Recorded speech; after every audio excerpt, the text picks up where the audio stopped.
যদি আরাফার দিনে থাকতে পারে তার হজ হয়ে গেছে, আলহামদুলিল্লাহ। কোন আলহামদুলিল্লাহ। আর হজের সব করেছে, আরাফা করে নাই, হজ হবে না। কথা বলেন, হজ হবে না। তার মানে বছরের শ্রেষ্ঠ দিন আরাফার দিন। এদিন আল্লাহ এত সংখ্যক বান্দাকে একসাথে ক্ষমার ঘোষণা দেন, বছরের কোন দিন এত মানুষকে ক্ষমা করেন না।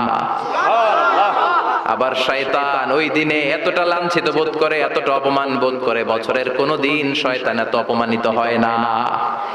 এজন্য বিশ্বনবী বলেছেন খায়রুদ দুআ দুআ ও আরাফা, সবচাইতে শ্রেষ্ঠ দোয়া আরাফার দিনের দোয়া।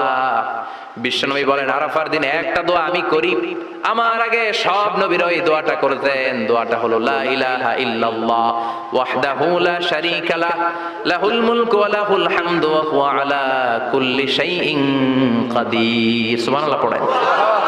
মুখস্থ আছে না দোয়াটা? এটা পড়বেন। বিশ্বনবী আরাফার ময়দানে এই দোয়াটা পড়তেন। তাহলে বোঝা গেল বছরের সব দিন সমান না।